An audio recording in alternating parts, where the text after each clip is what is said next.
How come this sarcophagus wasn't protected by an Elver sign?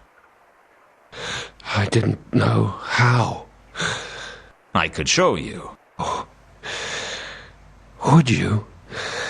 Sure, for the jewel.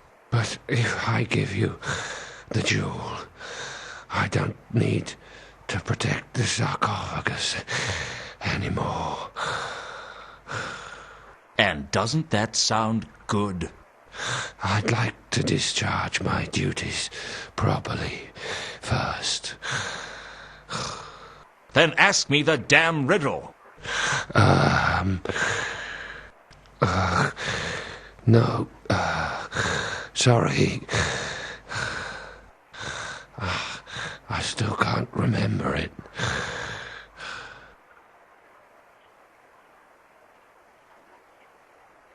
I figured after 400 years in here, they wouldn't know too many people who were born this century.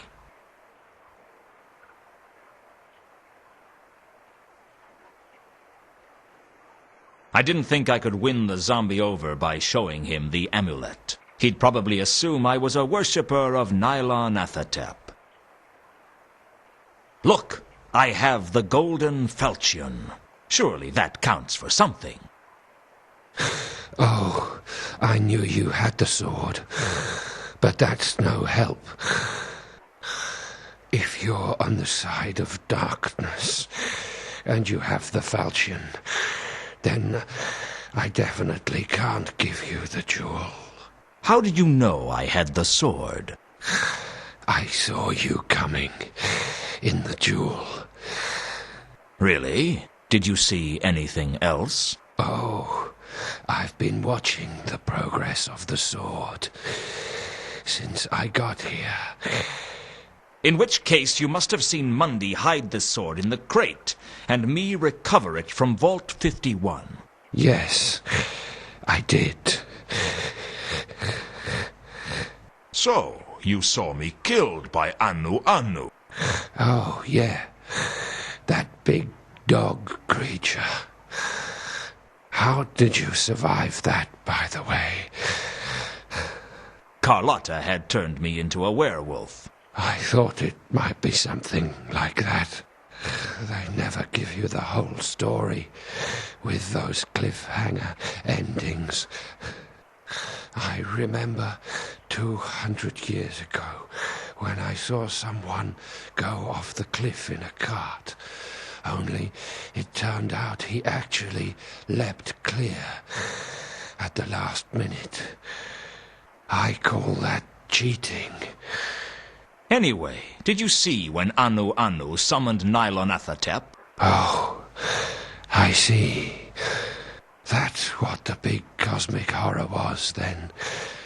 What did you think it was? Well, I thought it might just have been fog. The reception in here isn't very good. If you saw all that, you must know that I'm not with the forces of darkness. Hang on. You were there when this cosmic horror was summoned? Yes. Then why didn't you stop it? I was being restrained. Come on, just give me the jewel. No can do. You saw me defeat Satrap, wasn't that enough? Didn't you hear what he said? No sound with the jewel, I'm afraid. You just get pictures. Do you know what's most ridiculous about this? If I was with the dark sect, I'd just use the sword to kill you, and then just run off with the jewel.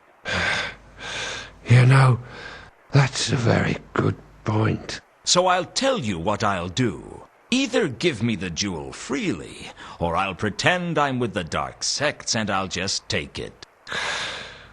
You're not leaving me many options. Jewel, please. Here you go.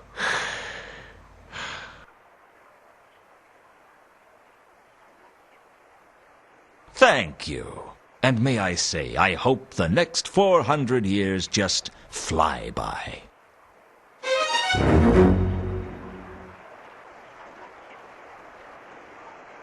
For an artifact of near unlimited power, the Trapezohedron was surprisingly unimpressive.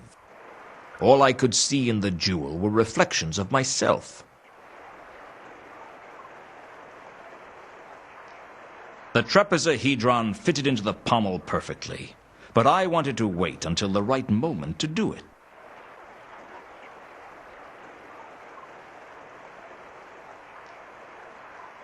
The guardian of the radiant Trapezohedron had been in the crypt for centuries. That was a degree of dedication to work which I couldn't quite comprehend. After what I had to go through to get the sword, I had no intention of talking to the zombie ever again.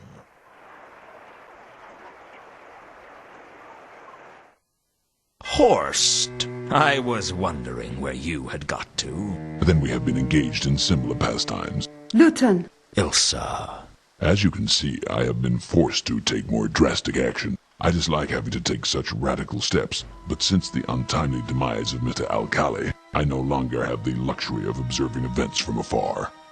Let her go, Horst. Let her go, Mr. Lewton? You make it sound as if she is my prisoner. I am merely keeping her well protected against the more hostile elements of this wretched settlement. Let her go. That is precisely my intention, Mr. Lewton. But first, you must fulfill your agreement with me. You want the sword? Indeed. You agreed to bring me the sword, and I'm here to collect. No deal, Horst. I need the sword to stop Nylonathatep. Indeed. And what might that be, sir? It's a creature from the dungeon dimensions, and it's loose in Ankh-Morpork. That's as maybe. It still doesn't change our agreement. You promised me the sword, sir, and I am here to collect. If I give you the sword, thousands will die.